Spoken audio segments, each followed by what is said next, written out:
Good morning. Today, 12th August 2026, Wednesday.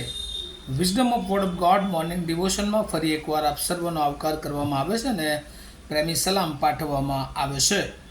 આજે સવારે આપણે નીતિવચનોના પુસ્તકમાંથી એનો 16મો અધ્યાય અને એને 31મી કલમ પર પ્રભુના વચનમાંથી ટૂંકું મનન કરવા માગીએ છીએ. અને પ્રભુનું વચન આપણને આ પ્રમાણે કહે છે, માથે પડિયા એ મહિમાનો મુગટ છે, તે નેકીના માર્ગમાં માલુમ પડશે.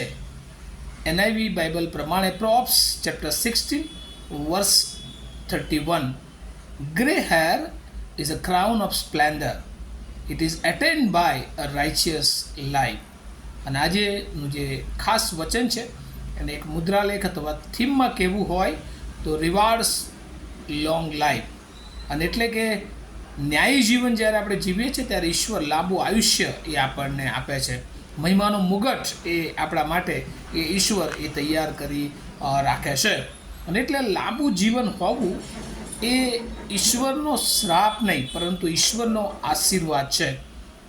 કારણ કે આપણે જૂના કરાર તરફ જોઈએ છીએ તો ઘણા બધા લોકો કે જેઓના માટે ઈશ્વરે સાક્ષી આપી કે તેઓ ન્યાયી, તેઓ પ્રમાણિક છે, તેઓ દેવની સાથે ચાલનારા લોકો છે, જેમાં મૂસા, દાઉદ, સુલેમાન, હનોખ માટે તો એવું લખવામાં આવ્યું છે કે તે દેવની સંગાતે 300 વર્ષ ચાલ્યો.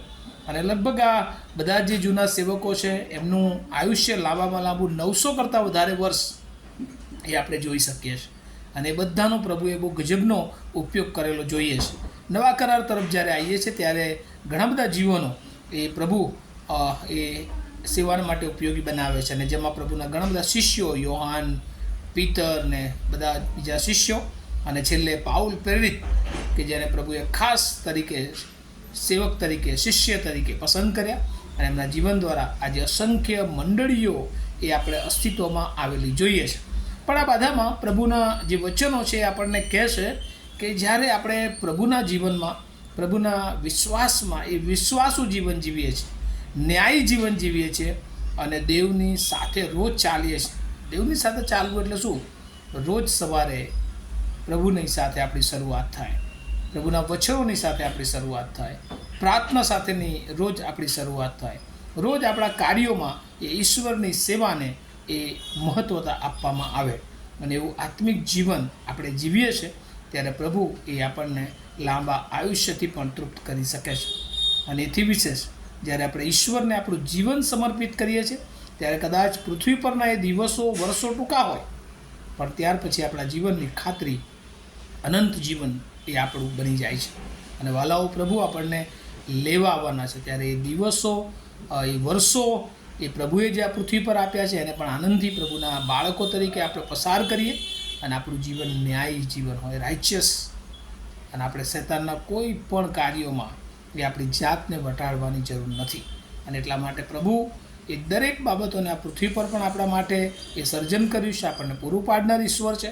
અને એટલા માટે આપણે રોજ એ દેવના માર્ગમાં ચાલીએ. કારણ કે દેવને સમર્પિત જીવન, દેવને વિશ્વાસુ જીવન અને દેવની સંઘાતે ચાલનારું જીવન, ન્યાયી જીવન એ પ્રભુ આપે છે. અને એક દિવસ કદાચ માણસો, કદાચ મંડળીઓ, કદાચ લોકો એને માન્ય ન કરે, એને કદાચ એ મહત્ત્વની ન ગણે, પણ ઈશ્વર એ એનો મુગટ, મહિમાનો મુગટ એ આપણા સર્વને માટે એ ઈશ્વર રાખી મૂક્યો છે. અને એ મુગટ મેળવવાને માટે રોજ આપણા પગલાંને આપણે પ્રભુની સમક્ષતામાં લાવીએ. આ વચનો દ્વારા આજના દિવસને પ્રભુ શ્રેષ્ઠ બનાવે. આજના બધા જ કાર્યો પ્રભુ એની મહિમાને માટે આપણે ઉપયોગી કરે. અને આપણા માટે પ્રભુનું વચન એ આપણા જીવનને માટે અને આપણા દ્વારા બીજાઓના જીવનને માટે આશીર્વાદરૂપ બને. આવો આપણે પ્રાર્થના કરીએ. અમારા અતિ પવિત્ર અને જીવંત ઈશ્વર, અમે બહુ આભાર માનીએ છીએ. મૂલ્યવાન જીવન તમે અમને આપ્યું છે, લાંબુ અમને જીવન આપ્યું છે. અને તમે કહો છો કે લાંબુ જીવન એ તો ન્યાયી જીવનની સાબિતી અથવા તો મુગટ, જે તમે અમને મુગટ રૂપે આ જીવન આપ્યું છે. અમે એને વેડફી ના નાખીએ, પણ એક એક સેકન્ડ, એક એક મિનિટ, એક એક કલાક પ્રભુ અમારા જીવનો એ તમે આપેલી ઉત્તમ ભેટ છે ત્યારે એને અમે યોગ્ય રીતે, ન્યાયી રીતે અને તમારી સેવા માટે વાપરીએ એવી કૃપા માગતા મારી પ્રાર્થના ઈસુ પ્રભુના નામમાં સાંભળો, તેનો સ્વીકાર કરો. આમીન. Have a nice day to all of you. Thank you.